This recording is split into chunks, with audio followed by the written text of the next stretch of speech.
अस्सलाम वालेकुम dear listeners, उम्मीद करती हूँ सब ठीक ठाक होंगे और खैरियत से होंगे। तो आज है जी निम्र अहमद के मुकम्मल नावल जन्नत के पते की 48वीं किस्त को एंजॉय करने से पहले वीडियो को लाइक, शेयर और कमेंट करना और चैनल को सब्सक्राइब करना मत भूलिएगा। शुक्रिया। मंगल आया, सुबह हुई, दोपहर चढ़ी, शाम उतरी और रात छा गई। वो नहीं आया, बुध भी गुजर गया और जुमेरात को जाहिद चचा की बेटी महविश पाकिस्तान आ गई, मगर वो शदीद क्राइसिस में थी।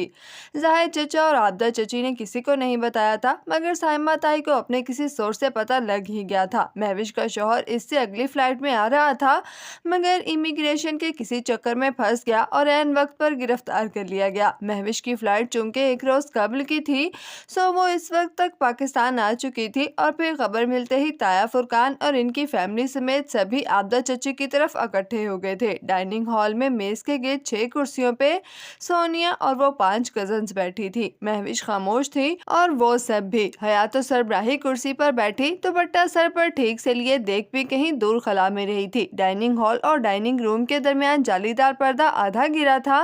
इसके पार सोफों पर सब बड़े बैठे थे, लड़के वगैरह भी इकट्ठे हो गए थे, सो वो बाहर लॉन में थे। अब तो हया की वजह से वो लड़कियों की तरफ आने से भी झिझकते थे। रुहेल और नताशा अलबत्ता सोफों पर ही बैठे थे। आफान के माँ बाप क्या कहते हैं? तायाबा पूछ रहे थे। इनकी आवाज़ साफ सुनाई दे रही थी। जवाब में आबदा चची बुरे दिल से कुछ बता रही थी। इनको यकीनन यूं सबका अफसोस के लिए आना अच्छा नहीं लग रहा था। आजकल के लड़के भी पता नहीं किन चक्रों में होते हैं, साइमा ताई ने हमदर्दी से कहा था। महविश ने दबे दबे गुस्से से जालीदार पर्दे को देखा और एकदम उठकर अंदर चली गई। सोनिया ने अफसुर्दगी से इसे जाते देखा। क्या किया जा सकता था? बस अल्लाह ताला खैर से इसे वापस पहुंचा दे। पोपो ने धीरे से कहा था। इन्हें भी साइमा ताई का यूं इसरार से सबको अफसोस के लिए इधर ले आना अच्छा नहीं लगा था। जिहान की क्या खबर है सबीन? मंगल तो गुजर गई, इसका कोई अता पता ही नहीं। साइमा ताई को फूफो का टोकना बुरा लगा तो तोपा का रुख अफान से जिहान की तरफ कर दिया। हयात चौंक कर अधहटे पर्दे को देखने लगी। आ जाएगा भाभी, किसी मसले में होगा तभी देर हुई है। फूफो की आवाज़ मजीद धीमी हो गई। तुम भी अपने बेटे पर नजर रखा करो सबीन, तायाबा ने इसी अंदाज में कहा जिसमें वो अफान की बात कर रहे थे। पता नहीं वो भी किसी ठीक काम में है या अपने बाप के जनाजे पे भी नहीं आया था। जिहान का यहाँ क्या जिक्र भाई? फूफो के लहजे में दबा दबा शिकवा था। हया ने मेज का कोना सख्ती से पकड़ा। पेशानी की रगें बीच गई थी। अंदर एक उबाल सा उठा था। आफान का भी तो हमें मालूम नहीं था। यहाँ शायद किसी का भरोसा नहीं होता। तायाबा ने फूफो की बात सुने बगैर तबसरा किया। हया के अंदर का उबाल बस किसी लावे की तरह फट पड़ने को तैयार था। बामुश्किल वो जब्त करके लब बीचे बैठी रही।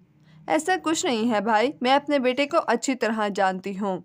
हया ने मुड़कर देखा। जालीदार पर्दे के पास फूफो जरा खफगी से कहती नजर आ रही थी। इसने साइमा ताई और आबदत चची के चेहरों के मायनी खेज तासुरात देखे और फिर अब्बा को देखा जो खामोशी से फूफो को देख रहे थे। सच कहूँ तो सबीन, मुझे तुम्हारे बेटे के काम मशकूक से लगते हैं। कभी कहता है रेस्टोरेंट है, कभी कहता है जॉब से छुट्टी नहीं मिली।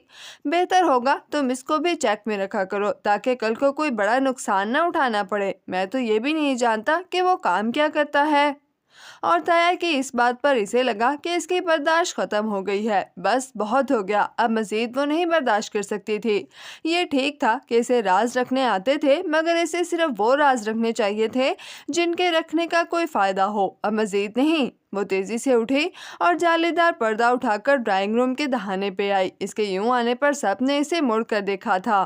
क्या आप जानते हैं तायाबा कि वो क्या काम करता है? अगर नहीं जानते तो क्या मैं आपको बताऊं? हाँ, ये ठीक है कि वो बड़े थे और इसे इनसे अदब से बात करनी चाहिए थी, मगर वो अपने लहजे में पिन्हा गुस्से को जब्त किए जब बोली तो इसकी आवाज़ काफ़ी बुलंद थी। तायाबा ने कदरे हैरानी कदरे बरहमी से इसे देखा और फिर सुलेमान साहब और फातिमा को, जैसे कह रहे हों कि इनकी बेटी को क्या हो गया है। शायद आप नहीं जानते, ठहरे मैं आपको बताती हूँ, वो इसी अंदाज में ऊंची आवाज़ से बोली। जिहान अभी इसीलिए नहीं आ सका क्योंकि वो अपनी एक ऑफिशियल असाइनमेंट में फंसा हुआ है। आप तो ये भी नहीं जानते होंगे कि वो हमारी एजेंसी का एक एजेंट है, एक बहुत काबिल आर्मी ऑफिसर। یہ بات کہہ کر جب وہ فارغ ہوئی تو اس نے باری باری سب کے چہروں کو دیکھا۔ تایا ابا، سائمہ تائی، زاہد چچا، عابدہ چچی سب حیران سی نظروں سے اسے دیکھ رہے تھے، جیسے انہیں سمجھ میں نہیں آیا ہو کہ اس نے کیا کہا ہے۔ آہستہ آہستہ اس کے الفاظ ان کے ذہنوں میں ٹھہرنے لگے اور ان کے معنی ان کے سامنے عیاں ہونے لگے۔ Army officer, agent. تایا فرقان نے کچھ حیران نگاہوں سے پہلے اسے دیکھا جو اپنی بات کہہ چکنے کے بعد ذرا پرسکون سی چوکھٹ پر کھڑی تھی، پھر سبین پھوپھو کو دیکھا جو خاموشی سے صوفے پہ بیٹھی تھی، مگر ان کی آنکھوں کا سکون اس بات کا خمیاز تھا کہ انہیں حیا کی اس بات سے خوشی ہوئی ہے۔ ضروری تو نہیں تھا نا کہ سب کچھ جہان آ کے بتاتا، انہیں شاید جہان نے منع کر رکھا تھا، سو انہوں نے بیٹے کا مان بھی رکھا، لیکن حیا کے اس عمل سے جیسے ان کو ڈھیروں سکون مل گیا تھا۔ وہ ہماری ایجنسی کے لیے کام کرتا ہے؟ سائمہ تائی شاکڈ سی بولیں۔ کیا وہ آرمی آفیسر ہے؟ کیا واقعی؟ جی تائی، یہ سچ ہے۔ وہ سینے پر بازو لپیٹے بہت اعتماد سے کہہ رہی تھی۔ ہر دفعہ انسان کو اپنے لیے جنگ نہیں لڑنی ہوتی، کئی دفعہ دوسروں کے لیے بھی لڑنی پڑتی ہے، اور وہ اس وقت وہی کر رہی تھی۔ اس نے بہت عرصہ یہ بات اپنے تک رکھی، آپ لوگوں کو نہیں بتائی، اس لیے نہیں کہ وہ آپ کو اپنا نہیں سمجھتا۔ ہاں ٹھیک ہے، اس کی جاب کی نوعیت ایسی تھی کہ اسے اپنی اصل شناخت چھپا کر رکھنی تھی، لیکن وہ چاہتا تو بتا سکتا تھا، جیسے پھوپھو کو ہمیشہ سے معلوم تھا، جیسے بہت سے دوسرے لوگوں کو معلوم تھا، لیکن اس نے آپ لوگوں کو نہیں بتایا، شاید اس لیے کہ وہ آپ کا مان نہیں توڑنا چاہتا تھا، وہ مان جس کے ساتھ بہت سال پہلے آپ لوگوں نے، اس نے لوگو کہتے ہوئے تایا فرقان کو دیکھا، بہت فخر سے کہا تھا کہ کسی غدار کے بیٹے کو فوج میں کمیشن نہیں مل سکتا۔ حالانکہ ایسا نہیں ہوتا تایا ابا، کتنے ہی غداروں کے بیٹے بھتیجے آج بھی فوج میں کام کر رہے ہیں اور بہت دیانتداری اور محب وطنی سے کر رہے ہیں۔ اس لیے جب اس کو جاب مل گئی تو اس نے آپ کو نہیں بتایا تاکہ آپ کا مان نہ ٹوٹے، تاکہ آپ کے فخر کو ٹھیس نہ پہنچے۔ وہ جانتی تھی کہ وہ کافی زیادہ بول رہی ہے، بڑوں کے سامنے اتنا نہیں بولنا چاہیے، مگر بات کرتے ہوئے بھی وہ تمیز اور تہذیب کی سرحد سے آگے نہیں نکل رہی تھی۔ البتہ اس کی آواز ذرا اونچی تھی۔ بعض دفعہ انسانوں کے خود غرض مجمع کو اپنی بات منوانے کے لیے تھوڑا سا بدتمیز، تھوڑا سا لاؤڈ ہونا پڑتا ہے۔ ڈرائنگ روم میں اتنا سناٹا تھا کہ سوئی بھی گرتی تو گونج پیدا ہوتی۔ تایا فرقان کے چہرے پر ایک رنگ آ رہا تھا اور ایک جا رہا تھا، وہ جیسے سمجھ ہی نہیں پا رہے تھے کہ یہ سب ہوا کیا ہے۔ نتاشا روہیل سے دھیمی آواز میں کچھ پوچھ رہی تھی اور وہ آہستہ سے جواب میں کچھ بتا رہا تھا۔ نتاشا اس کی بات سن کر ذرا سی مسکرائی اور فاتحانہ نگاہوں سے اسے دیکھا اور کہا، "I guessed so." Drawing room میں موجود نفوس میں وہ واحد تھی جسے اس خبر نے بہت محفوظ کیا تھا۔ کیا کرتا ہے وہ آرمی میں؟ کیا رینک ہے اس کا؟ زاہد چچا وہ پہلے تھے جنہوں نے سوال کیا، شاید ان کے ذہن نے اس بات کو قبول کر لیا تھا۔ میجر ہے۔ اس سے پہلے کہ وہ جواب دیتی، جواب کسی اور نے دیا، نہ اس نے نہ پھوپھو نے۔ حیا بے اختیار چونکی۔ سلیمان صاحب؟ اب حیران ہونے کی باری اس کی تھی۔ اس کے لب ذرا سے کھل گئے اور آنکھوں کی پتلیاں پھیل گئیں۔ ابا کو پتا تھا؟ ابا کو کب سے پتا تھا؟ اسے پھوپھو کی طرف دیکھا، وہ بھی حیران ہوئی تھیں۔ کیا تمہیں معلوم تھا؟ تایا فرقان کو جھٹکا لگا۔ جی، کافی عرصے سے پتا تھا۔ انہوں نے کہتے ہوئے حیا کو دیکھا، جیسے کہہ رہے ہوں کہ تم وہ واحد نہیں ہو جسے یہ بات معلوم تھی۔ میں اس شہر میں رہتا ہوں اور میرے اپنے بھی سورسز ہیں، مجھے کافی عرصے سے پتا تھا اور مجھے اس پر اسی بات کا غصہ تھا کہ کیا تھا اگر وہ ہمیں بتا دیتا، ہم اس کے اپنے تھے، دشمن تو نہیں تھے۔ حیا نے بے اختیار روہیل کی طرف دیکھا۔ روہیل نے اس بات میں سر ہلایا۔ تو یہی بات تھی جس کے لیے ابا اس سے برگشتہ رہتے تھے، وہ لڑکی والا معاملہ نہیں تھا، وہ یہ بات تھی۔ روہیل کو بھی پتا تھا، ابا کو بھی پتا تھا، نتاشا کو شک تھا، بس ایک وہی بے وقوف تھی جو 3 مہینے اس کے پزل باکس کی پہیلیاں ڈھونڈتی رہ گئی، کاش وہ ان سب سے پہلے پوچھ لیتی۔ حیرت ہے، تایا فرقان بمشکل کہہ پائے، وہ ابھی تک بے یقین تھے۔ اسے کبھی تو چاہیے تھا کہ ہمیں بتا دے، مجھے پتا نہیں۔ وہ بتانا چاہتا تھا مگر اس کی جاب کی کچھ مجبوریاں تھیں کہ وہ نہیں بتا سکا۔ آپ تو جانتے ہیں کہ ایسی جاب میں مشکل ہو جاتی ہے۔ بہرحال اس کی طرف سے میں آپ سے معافی مانگ لیتی ہوں۔ سبین پھوپھو نے بہت سکون سے کہا تھا، ان کے چہرے سے ظاہر نہیں ہوتا تھا مگر وہ مطمئن تھی، بہت مطمئن۔ تمہیں کس نے بتایا؟ فاطمہ ابھی تک حیران تھی، کبھی اس کی طرف دیکھتی، کبھی سلیمان صاحب کو، جیسے سمجھ نہ پا رہی ہوں کہ انہیں اس بات پر خوش ہونا چاہیے یا نہیں۔ جہان نے، اسے مجھے ہی بتانا چاہیے تھا نا۔ इसने शाने उचकाते हुए जवाब दिया। बस वो एक जवाब हर जवाब पर भारी हो गया। साइमा दाई, आबदा चची की मायने खेज निगाहों, तंजो ताने के नश्तरों, हर शय को अपना जवाब मिल गया। वो वापस पलटी तो देखा ड्राइंग रूम में मौजूद लड़कियां इसे इन्हीं शशदर और हैरान निगाहों से देख रही थी। हाँ, खबर बड़ी थी, मगर जल्द ही वो इसे कबूल कर लेंगी। अगर वो आया तो पता नहीं वो इसके साथ किस किस्म का सलूक करेंगे, मगर वो आए तो सही, कब आएगा वो नहीं जानती थी। अलबत्ता वो ये जानती थी कि इस जंग में जिहान अकेला नहीं होगा, वो हमेशा इसके साथ होगी। वो अपने कमरे में लैपटॉप के आगे बैठी तुर्की की तस्वीरें देख रही थी जब इसका मोबाइल बजा। स्क्रीन को देखते हुए इसने फ़ोन उठाया और नंबर देखते हुए जैसे अंदर तक करवाहट घुल गई। वलीद, जाने ये कब इसकी जान छोड़ेगा। चंद लम्हे वो जलती बुझती स्क्रीन देखती रही, उठाए या नहीं, मगर इस आदमी से कुछ बैद नहीं था, उठाना ही पड़ेगा। इसने सब्ज बटन दबाकर फ़ोन कान से लगाया। हेलो, मैं तुम्हारे घर के बाहर हूँ, क्या तुम 5 मिनट में बाहर आ सकती हो। इसका दिल जैसे किसी ने मुट्ठी में लेके दबा दिया। क्या तुम इधर क्या करने आए हो। वो हैरान परेशान से खड़ी हुई, फिर कमरे से बाहर निकली। वो बैरूनी दरवाजे की तरफ नहीं बल्कि सीढ़ियों की तरफ जा रही थी। मैंने तुमसे कहा था कि मुझे तुमसे बात करनी है। वो आर्किटेक्ट वाला मसला अभी हल नहीं हुआ और मैं जानता हूँ तुम इसे हल करवाओगी। मैं इस दिन पिज़्ज़ा हट में वेट करता रहा मगर तुम नहीं आई, और अब मेरा ख्याल है कि वो वक्त आ गया है जब तुम्हें मेरी बात को संजीदगी से सुनना चाहिए। और मैंने तुम्हें कहा था कि मैं नहीं आऊँगी। तुम मुझे क्या समझते हो। तुम्हारा ख्याल है कि मैं तुम्हारी इन गिद्दड़ भपकियों से डर जाऊँगी। Grow up Waleed. लहजे में सख्ती रखते हुए वो तेजी से सीढ़ियां चढ़ रही थी। इसने टेरेस का दरवाजा खोला और तेजी से बाहर आई। मैंने फ़ोन तुम्हारी ये सब बातें सुनने के लिए नहीं किया। तुम बाहर आओ, मुझे तुमसे ज़रूरी बात करनी है। बस 5 मिनट लगेंगे, ओके। कॉल काट दी गई। इसने शौकज़दा अंदाज में बंद फ़ोन को देखा और फिर तेजी से आगे आई। छत पर कोने में पड़े झूले के पीछे से इसने मुंडेर पर से झांका। बाहर स्याह रात थी, कहीं के स्ट्रीट पोल जल रहे थे। घर के गेट से जरा दूर वलीद की स्याह अकार्ड खड़ी थी। वो ड्राइविंग सीट पर बैठा स्टीयरिंग व्हील पर हाथ रखे मुंतजिर सा इनकी गेट की तरफ देख रहा था। हया के अंदर तूफान सा उठने लगा। बेबसी भी थी, गुस्सा भी था। ये आदमी किसी तरह इसका पीछा छोड़ने को तैयार नहीं था। पता नहीं कुछ लोगों को अल्लाह का खौफ भी नहीं होता।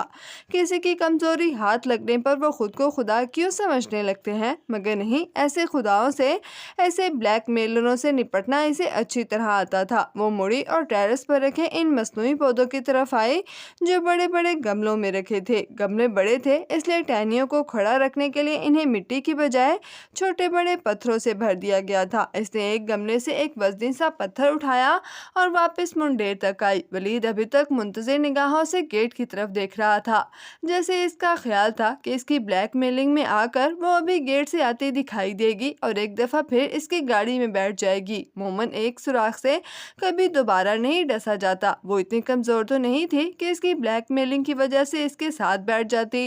वो और होती होंगी कमज़ोर लड़कियाँ जो ब्लैकमेलिंग से घबरा जाती होंगी। नहीं, अगर इसने जन्नत के पत्ते थामे थे तो अल्लाह इसे रुस्वा नहीं करेगा। ये वादा इससे जिहान ने किया था, मगर जिहान तो इस वक्त नहीं था जो अपना वादा निभा सकता। इसे खुद ही कुछ करना था। इसने एक नज़र हाथ में पकड़े पत्थर को देखा और एक नज़र नीचे खड़ी गाड़ी को। लम्हे भर के लिए सारी बातें सैलाब की तरह उमड़ कर इसके जहन पर छाती गई। वलीद की ब्लैकमेलिंग, इसकी बदतमीजियाँ, इसकी हर वो हरकत जिसने इसे जहनी कोफत में मुब्तला कर रखा था। और फिर इसने खींचकर वो पत्थर इसके गाड़ी पर मारा। अंदाजा इसने विंडो स्क्रीन का किया था, मगर वो बोनट पर लगकर नीचे गिरा। वलीद ने चौंक कर इधर उधर देखा और इससे पहले कि वो ऊपर गर्दन करता, हया पीछे हो गई। ये नहीं था कि वो इसके सामने आने से डरती थी, बस इसने स्कार्फ नहीं ले रखा था। गाड़ी स्टार्ट होने की आवाज आई और टायरों की रगड़। हया ने हैरत से मुंडेर के सुराख से नीचे देखा। वलीद की गाड़ी दूर जाती दिखाई दे रही थी। इतना बुज़दिल निकला वो, बस एक पत्थर से डर गया। इसको वाकई हैरत हुई थी। ये शायद हर ब्लैकमेलर इतना ही बुज़दिल, इतना ही कमजोर और इतना ही घटिया होता है। तनफ्फुस और हवासों को काबू करती वो वापस आई। कमरे में आकर इसने लैपटॉप पे लगी तस्वीरें बंद कर दी। दिल इतना उचाट हो गया था कि समझ में नहीं आ रही थी कि क्या करे। वो बदनीयत इंसान पता नहीं कब और किस तरह इसका पीछा छोड़ेगा। क्या सारी जिंदगी वो यहीं करता रहेगा? वो कब तक इसको पत्थर मारकर बग छक कर अपने से दूर रखेगी? किसी दिन अगर वो वाकई इनके घर पहुंच गया और वो सीडी अब्बा या ताया को किसी को दिखा दी तो फिर नताइज क्या निकलेंगे? वो अपनी इज्जत खो देगी, मकाम खो देगी, वलीद के हाथ से मिलने वाली सीडी सब खराब कर देगी। इरम और वलीद, इन दोनों को अल्लाह का कोई खौफ नहीं था। वो बेदिली से बेड पर आके बैठ गई। समझ में नहीं आ रहा था कि क्या करे। बाहर लॉन्च में अम्मा और फूफो के साथ भी बैठने को दिल नहीं कर रहा था। फूफो तो वैसे भी इन 2 दिनों में सबके सवालों के ही जवाब दे रही थी। जिहान ने कब, क्या और कैसे जो कुछ किया, इसे इन चीज़ों से दिलचस्पी नहीं थी। वो तो अपनी तरफ से बम फोड़कर फारिग हो चुकी थी। आगे फूफो जाने और इनका बेटा। जब दिल ज्यादा उदास हुआ तो वो वजू करके आई और कुरान खोलकर बेड पर बैठ गई। हाँ, इसने जिहान से वादा किया था कि वो रोज कुरान पढ़ेगी, मगर अभी तक नहीं पढ़ सकी थी। अब वो पढ़ा करेगी, मगर कहाँ से शुरू करे? बहरहाल इसने सूरत नूर निकाली। ये वो सूरत थी जिसने हर चीज शुरू की थी, जिसने इसे एक और दुनिया में पहुंचाया था। अब इसे एक दफा फिर से ये पढ़नी थी। हाँ, आयशा कहती थी कुरान में हर चीज का जवाब होता है, हर दुख का मदावा, हर परेशानी की तसल्ली, हर फिक्र का हल। वो सूरत नूर पढ़ने लगी। आहिस्ता आहिस्ता दिल पर छाई तंगी कुरान पर लिखे स्याह हरूफ से कम होने लगी। स्याह हरूफ इसका स्याह मोती जो रुमाल में रखा था और साथ कंकर भी। इसके दिल में दूसरे ख्याल आने लगे। इसने सर झटका और आयत पर तवज्जो दी। वो लोग जो तुम में से ईमान वाले हैं और उन्होंने अच्छे काम किए हैं, अल्लाह ने उनसे वादा किया है कि उनको वो ज़रूर ज़मीन में जानशीन मुकर्रर करेगा, जैसा कि इनसे पहलों को मुकर्रर किया, और इनके लिए जिस दीन को पसंद किया है इसे ज़रूर मुस्तहकम करेगा और इनके खौफ ज़रूर अमन में बदलेगा। बस शर्त ये है कि वो मेरी इबादत करते रहें और मेरे साथ किसी को शरीक न ठहराएं। अल नूर। लम्हे भर को कमरे में रोशनी सी हो गई। सोने के पतंगे से हर सू गिरने लगे थे। नूर था ऊपर नूर के। वो अल्फाज बहुत ही खूबसूरत, बहुत ही पुरुमीद थे। क्या वाकई ऐसा हो सकेगा? क्या वाकई इसे अपने दीन की सबाती नसीब हो सकेगी? कभी कभी कुरान की बातें इतनी पुरुमीद दिखाई देती थी कि अपनी नाउम्मीद जिंदगी से इसे रिलेट करना मुश्किल लगता था। मगर मरियम खानम ने कहा था कि यकीन से मांगे तो ज़रूर मिलता है। एक दफ़ा इन आयत पर यकीन करके तो देखे, कौन जाने। इसने कुरान बंद करके एहतियात से बुक शेल्फ पर रखा और बेड पर आके आंखों पर बाजू रखे लेट गई। अभी वो सिर्फ सोना चाहती थी। थकन बहुत ज्यादा हो गई थी, बहुत ज्यादा। सुबह वो उठी तो पहला ख्याल इन आयात का आया। हाँ, कमरे में अब सिर्फ सूरज की रोशनी थी और सुबह की ठंडी हवा। रात वाली रोशनी अभी तक नहीं थी। इंसान इसी ख्याल के साथ उठता है जिसके साथ वो सोया था। शायद इसीलिए इंसान जिस ईमान के साथ मरेगा इसी के साथ उठाया जाएगा। दरमियान का दौरानिया बेमायनी था। वो बाल लपेटती बाहर आई। सारा घर अभी सो रहा था। लाउंज और किचन के बीच अधखुली दीवार से नूर बानो काम करती नजर आ रही थी। पस मंजर में कोई मानूस गैर मानूस सी आवाज आ रही थी। नूर बानो, नाश्ता। मैंने नताशा बाजी के लिए मैंगो स्लैश बनाया है, आप पियेंगी? वो सर हिलाती हुई आगे आई, काउंटर से गिलास उठाया और स्लैश वाले गिलास को इसमें उंडेला। कुटी हुई बर्फ और जूस की धार इसमें गिरने लगी। फिर वो पास रखी कुर्सी पर बैठी और गिलास लबों तक ले जाते हुए यूं ही सर उठाया। एक लम्हे के लिए सारी दुनिया साख्त हो गई। हर शय ठहर गई। बस एक चीज थी जो हरकत कर रही थी, गोल गोल दायरे में घूमती हुई कांच और लकड़ी के टकराने की मध्यम आवाज। कांच के गुलाब की पंखड़ियां, सिल्वर राड। लबों तक जाता गिलास वाला हाथ तेजी से नीचे आया। आंखों की पुतलियां बेयकीनी से फैली। किचन और लाउंज के दरमियानी दीवार के ऐन ऊपर इसका विंड चाइम हवा से झूल रहा था। ये यहाँ कैसे आया? ये किसने लगाया? इसने हैरत और शौक से नूर बानो की तरफ देखा। काम करती नूर बानो ने मुड़कर विंड चाइम को देखा। इसकी आंखों में छपना उभरा। फिर इसने नासमझी से नफी में सर हिलाया। मुझे नहीं पता बाजी, मैंने तो अभी देखा है। ये तो मेरा है। ये तो तुर्की में मुझसे गुम हो गया था। ये यहाँ कैसे आया? ये यहाँ किसने लगाया? वो नूर बानो से कम और खुद से ज्यादा बात कर रही थी। नूर बानो हरासा सी हो गई। मैं तो पहले ही कहती थी बाजी जी कि हमारे घर में जिन हैं। मगर वो सुने बगैर तेजी से किचन से बाहर आई। सीढ़ियों के ऊपर वाले कमरे का दरवाजा बंद था। वो स्लैश का गिलास हाथ में पकड़े नंगे पैर तेज तेज सीढ़ियां चढ़ने लगी। पाँव पे लगे बैंडेज जब खुल चुके थे मगर जख्मों के निशान वही थे। 1 2 3 4 कदम जैसे जीनों पर नहीं इसके दिल पर पड़ रहे थे। सांस तेज तेज चल रहा था। इसे नहीं पता वो चंद सीढ़ियां चंद सदियां क्यों बन गई थी, जैसे ये फासला कभी खत्म ही नहीं होगा। वो फूले तनफ्फुस के साथ ऊपर आई और धड़कते दिल से इस आखिरी कमरे का दरवाजा धकेला। गेस्ट रूम के बेड पर एक खुला हुआ बैग रखा था जिसमें से शर्ट निकालते हुए वो बेड के साथ जरा झुका हुआ खड़ा था। आहट पर इसने सर उठाकर देखा। हयात चौखट पर स्लैश का गिलास उठाकर खड़ी फटी फटी निगाहों से इसे देख रही थी। जिहान इसे देखकर चलना में कुछ कह न पाया, फिर धीरे से मुस्कुराया, शर्ट बैग पर रखी और कदम कदम चलता इस तक आया। नीली जीन्स और सब्ज शर्ट में वो बहुत फ्रेश लग रहा था। मरहबा। हया से चंद कदम दूर रुककर इसने हल्की सी मुस्कुराहट के साथ सर को खम देते हुए सलाम किया। हया चंद लम्हे वैसी ही साख निगाहों से इसे देखती रही और फिर इसके अध खुले लब बीच गए, पेशानी की रगें तन गईं और हैरत ज़दा आंखों में यकयक गुस्सा दर आया। एकदम से इसने स्लैश से भरा गिलास जिहान पर फेंका। तुम वहाँ मरने के लिए मुझे छोड़ गए थे? मैं वहाँ कितनी दफा मरी हूँ तुम्हें पता ही नहीं, और अब तुम आकर कहते हो मरहबा। वो एकदम फट पड़ी थी। स्लैश जिहान के शर्ट पर गिरा था। वो एकदम पीछे हुआ। पहले इसने अपनी शर्ट को देखा और फिर हया को, जैसे इसे यकीन ना आया हो कि हया ने ये किया है, जैसे इसे यकीन ना आया हो कि एक दफ़ा फिर हया ने ये किया है। हया। वो लम्हे भर के लिए कुछ बोल ही नहीं पाया। कुछ मत कहो, तुम्हें कुछ कहने की जरूरत ही नहीं है। तुम क्या समझते हो मुझे बेवकूफ़ हूँ जो मैं नहीं समझती कि तुमने आयशा को फ़ोन करके खुद अपनी मुखबरी करवाई थी। तुमने अपने आप को खुद पकड़वाना चाहा, या शायद पता नहीं तुम वहाँ गए भी थे या नहीं। मैं नहीं जानती वहाँ कौन था, मगर मैंने वहाँ बारूदी सूंघें फटती देखी, मैंने वहाँ पर गोलियाँ चलती सुनी, मैंने वहाँ पर धुआं देखा। मैं नहीं जानती वहाँ पर क्या हुआ, मगर जो भी हुआ इसके पीछे तुम्हारा जहन है, मैं जानती हूँ।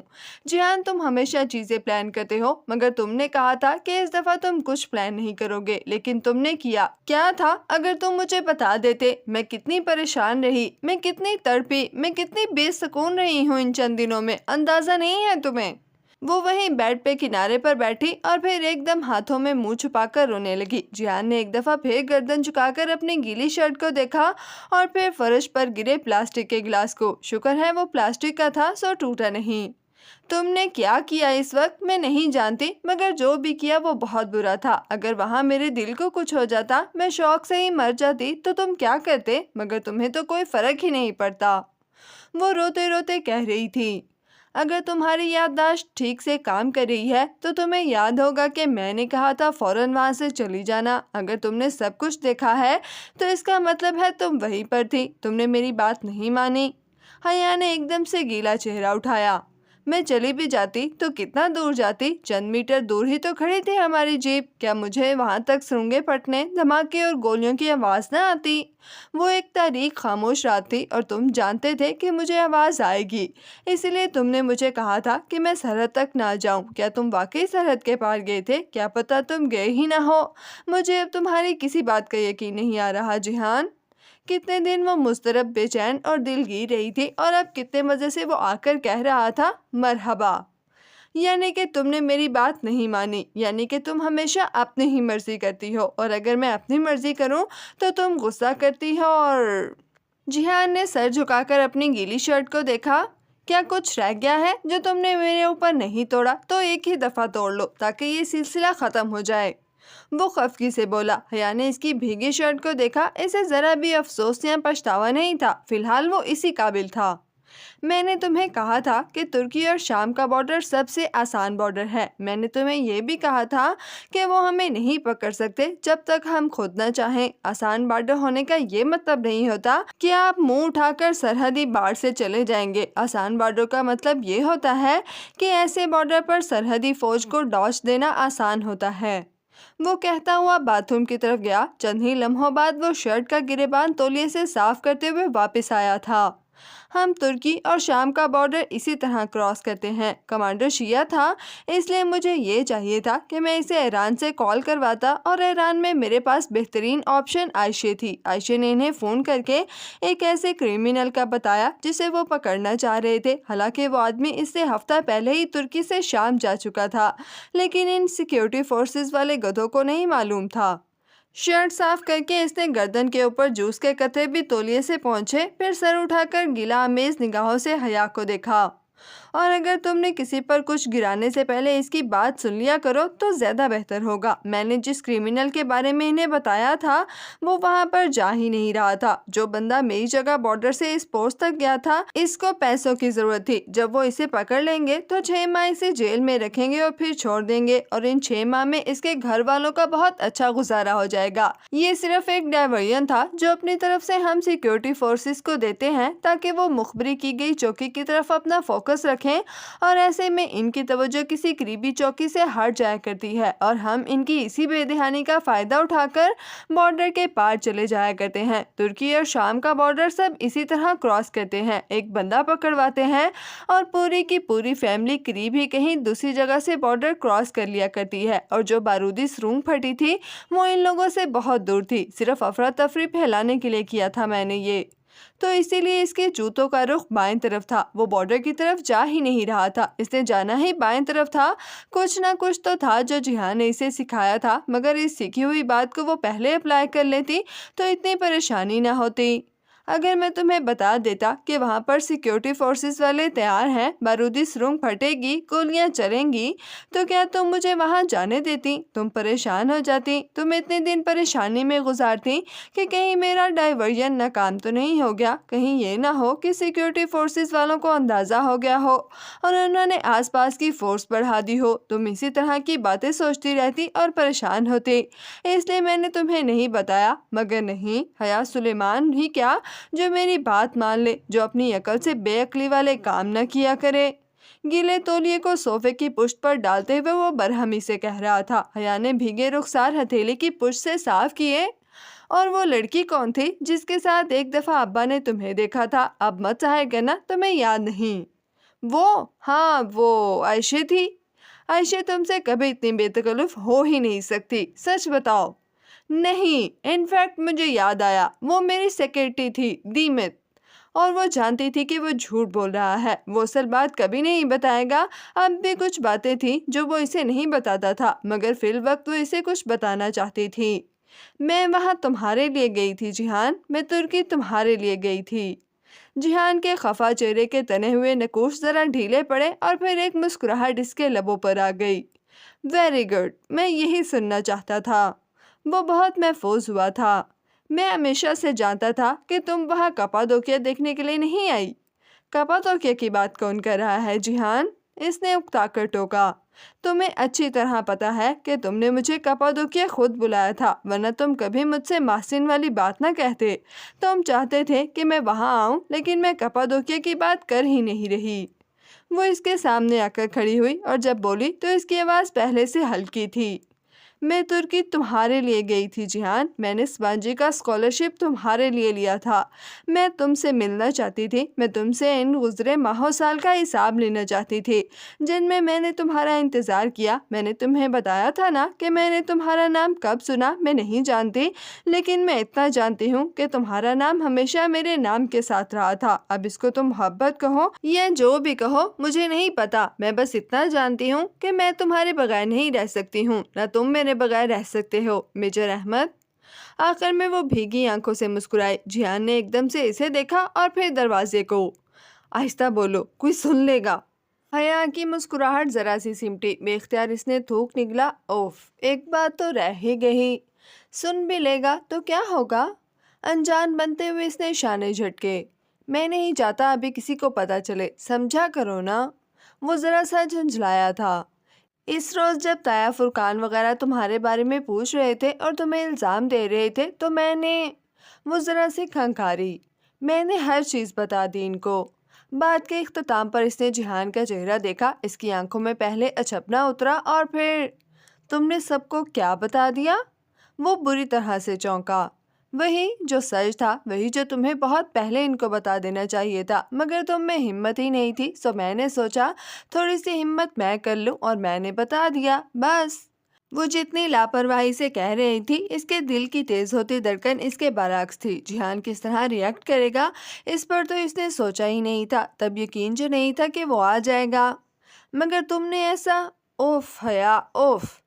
इसे समझ नहीं आ रही थी कि वो क्या कहे। वो मुतफक्कर से नजर आने लगा था।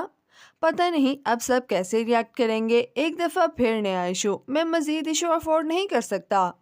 वो झुंझलाया था। तुम्हें किसने कहा कि वो इशू बनाएंगे? वो कोई इशू नहीं बनाएंगे जिहान। तुम्हें शायद एक बात नहीं पता। इसके दिल की धड़कन नॉर्मल हुई और झुककर फर्श से प्लास्टिक का गिलास उठाया, फिर सीधी होकर मुस्कुराते हुए बोली, तुम्हें दुनिया की हर तहजीब, हर मुल्क, हर इलाके का पता होगा। तुम्हें बहुत सी जुबानें आती होंगी, मगर एक जगह तुम गलती कर गए हो। तुम पाकिस्तान में कम रहते हो ना। तुम्हें पता नहीं है कि हम पाकिस्तानी भले ही मार्शल्लाह के जितने भी खिलाफ हो जाए, हमें अपने जर्नेलों डिक्टेटर से कितने ही शिकवे क्यों ना हो, हम इनकी पॉलिसीज से कितना ही इख्तलाफ क्यों ना करें, मगर एक बात हमेशा से तय है, हम अपनी फौज से वाकई मोहब्बत करते हैं और करते रहेंगे।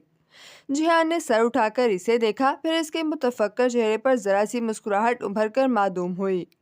और क्या इस हम में तुम भी शामिल हो? ये एक पहेली है और इसका जवाब तुम्हें खुद ढूंढना होगा। अब तुम आराम करो, मैं जरा आयशे को बता दूं कि तुम वापस आ गए हो। कौन आयशे? वो जैसे बहुत उलझ कर बोला। वो ठहर गई। रीढ़ की हड्डी में सनसनीखेज लहर दौड़ गई। मेरा मतलब था फूफो को बता दूं। ऑफ कोर्स तुम्हारी तरह मैं भी किसी आयशे को नहीं जानती। जिहान ने इस बात में सर हिलाया। यानी अब इसे हमेशा ये बात याद रखनी होगी, आयशे बहारे का बाप बंद हो गया था। क्या अब तुम्हें कहीं जाना होगा या तुम घर पे ही रहोगे? क्यों नहीं जाना होगा? आज तो वैसे भी मेरा यौम क़यामत है, यौम हिसाब। एक एक पाई का हिसाब देना होगा। इन 3 साल का हिसाब देते हुए भी एक उम्र निकल जाएगी। वो वापस बैग की तरफ मुड़ने लगा, मगर एक दफा फिर अपनी गीली शर्ट को देखकर रुका। और ये आखिरी दफा हुआ है, ठीक? इसने हया के हाथ में पकड़े गिलास और अपनी गीली शर्ट को देखते हुए तंबीह की। हया ने बड़ी मुश्किल से मुस्कुराहट अपने लबों पे रोकी। आई एम सॉरी, बस मैं गुस्से में आ गई थी। फिर अपनी मुस्कुराहट छुपाती वो तेजी से बाहर निकल गई। जो पहली चीज इसने जिहान पर गिराई थी वो भी स्लैश ही था, मगर वो ये नहीं जानती थी कि आज का गिराया हुआ स्लैश वो आखिरी चीज होगी जो इसने जिहान पर गिराई है या नहीं। अलबत्ता ये तय था कि इतनी आसानी से तो वो अपनी आदत नहीं छोड़ने वाली। सारे घर में खुशियां उतर आई थी, वो खुशियां जिनका इसने बहुत इंतजार किया था। पिछले साल दिसंबर में स्पांजी की मेल के बाद इन 6-7 माह में पहली दफा वो दिल से खुश हुई थी। बहुत मुश्किल से ये खुशी इसको मिली थी और वो इसको पूरा पूरा जीना चाहती थी। अब्बा और फूफो ने फैसला किया था कि जिहान और इसकी मंगनी का फंक्शन भी रुहेल और नताशा के वलीमे के साथ रखा जाए, यानी इसे भी दुल्हन बनना था।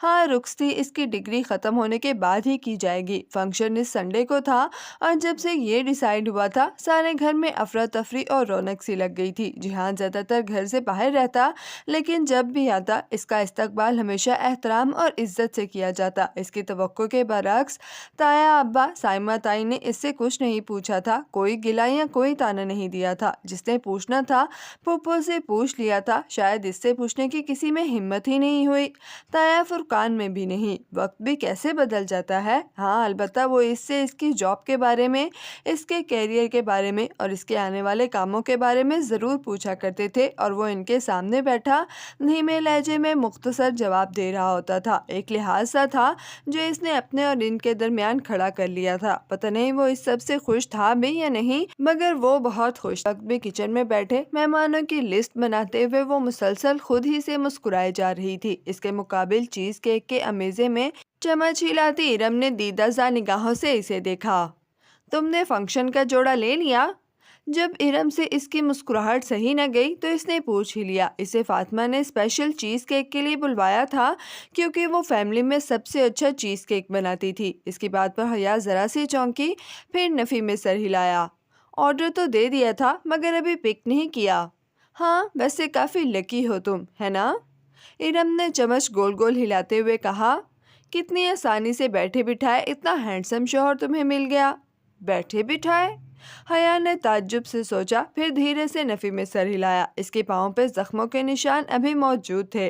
बैठे बिठाए तो कुछ भी नहीं मिलता। इरम नहीं जानती थी कि इस खुशी को पाने से पहले वो कितने सहरा नंगे पाँव अबाला पा चली थी और कितना जली थी, कितना सहा था इसने। इरम तो कुछ भी नहीं जानती, मगर इसे जताना बेकार था। इस फंक्शन और इसकी गहमा गहमी में हया इतनी खुश थी कि इसने वीडियो वाली बात को दोबारा नहीं छेड़ा था। शायद इरम अब जिहान के आने के बाद एहसास करके खुद ही वो वीडियो वापस ले ले। शायद कुछ ना कुछ वो कर ले। लाउंज में फूफा और अम्मा वलीमे के इंतजामात डिस्कस कर रही थी। हया के लबों पे फिर से मुस्कुराहट उमड़ आई। अम्मा, नताशा आ गई शॉपिंग से? हाँ, अभी अभी आई है, साड़ी लेकर मुझे दिखाकर अंदर रखने गई है। फातिमा ने हल्का सा सीढ़ियों की तरफ इशारा करते हुए कहा कि रुहेल का कमरा ऊपर था। अलबत्ता फातिमा के चेहरे पर नाखुश सा तासुर था। हया, जाओ नताशा को बुला लाओ, फूफो को भी दिखा दे साड़ी। तुम्हारी फूफो अंदर थी जब वो मुझे दिखा रही थी। अम्मा ने याद आने पर इसे पुकारा। इनके चेहरे पर अलबत्ता दबी दबी सी कुड़न थी। पता नहीं क्या बात थी।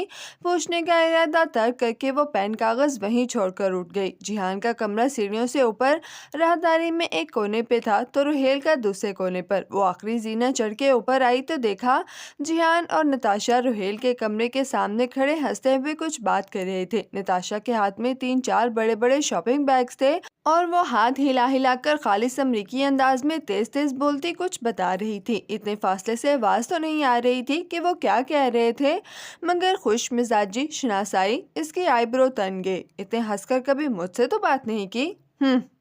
नताशा, इसने पुकारा। दोनों ने बेख्तियार इसे मुड़कर देखा। जिहान इस्तकबाली अंदाज में जरा सा मुस्कुराया, मगर वो एक निराज नगाह इस पर डालकर आगे बढ़ आई। नताशा, अम्मा बुला रही हैं, फूफो को कपड़े दिखा दो। ओके। नताशा ने एक नज़र जिहान को देखकर में सर हिलाया और नीचे चली गई। वो चुपती हुई निगाहों से नताशा को देखती हुई जिहान की तरफ पलटी। क्या बात हो रही थी अपनी बचपन की सहेली से? वो जरा सा हंस दिया। नहीं भाई, मैं तो तुम्हारी वजह से इतना खुश इखलाक हो रहा था। तुम्हारी भाभी है ना, मेरी वजह से तुम कुछ नहीं करते, और अगर कुछ तो शाम मेरे साथ फंक्शन के कपड़े लेने आ जाओ। अगर तुम्हें नहीं पसंद हुए तो बदल लेंगे। नताशा को भूलकर इसे कपड़ों की बात याद आ गई थी। एक तो पता नहीं हमारी मंगनी कितनी दफ़ा होगी। वो इस फंक्शन के आइडिया से उकता जाता था। अब हो रही है तो होने दो ना। क्या तुम आज शाम चलोगे? नहीं, मैं ज़रा बिजी हूँगा, कल चलूँगा, प्रॉमिस। वो नीचे आई तो फूफो अकेली बैठी थी। अम्मा वहाँ नहीं थी, ना ही नताशा। नताशा साइमा भाभी की तरफ गई है इन्हें शॉपिंग दिखाने। तुम्हारी अम्मा लॉन में है। इसके पूछने पर फूफो ने बताया था। ओके।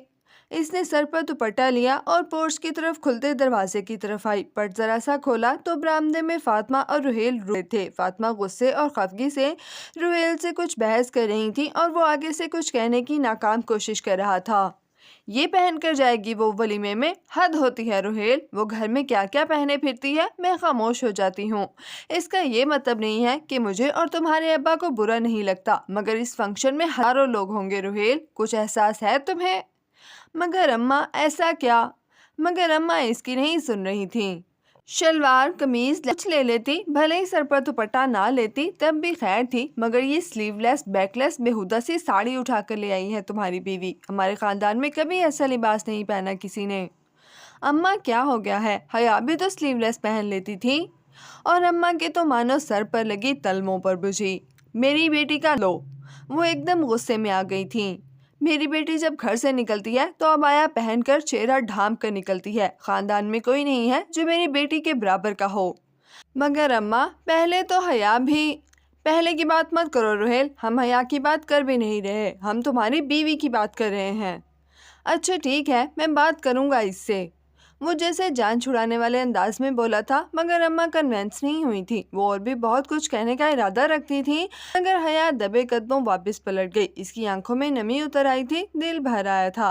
अभी कल ही तो जब वो शॉपिंग पर जाने के लिए धुले कपड़ों में से अबाया ढूंढ रही थी तो अम्मा झुंझला कर कह रही थी कि हर वक्त इतना बुर्का कॉन्शियस होने की जरूरत नहीं होती, लेकिन इसकी गैर मौजूदगी में इसके बारे में कुछ और कह रही थी। दिल से तस्लीम कर लेने और जुबान से एतराफ़ कर लेने لینے میں فرق ہوتا ہے، اور وہ فرق اماں پاٹ نہیں سک رہی تھی۔ وہ واپس کچن کی طرف آئی جہاں ارم بیٹی ابھی تک امیزے کے ساتھ لگی تھی۔ نتاشا بھی اسی پل شاپنگ بیگز اٹھائے سیڑھیاں چڑھتی دکھائی دی تھی۔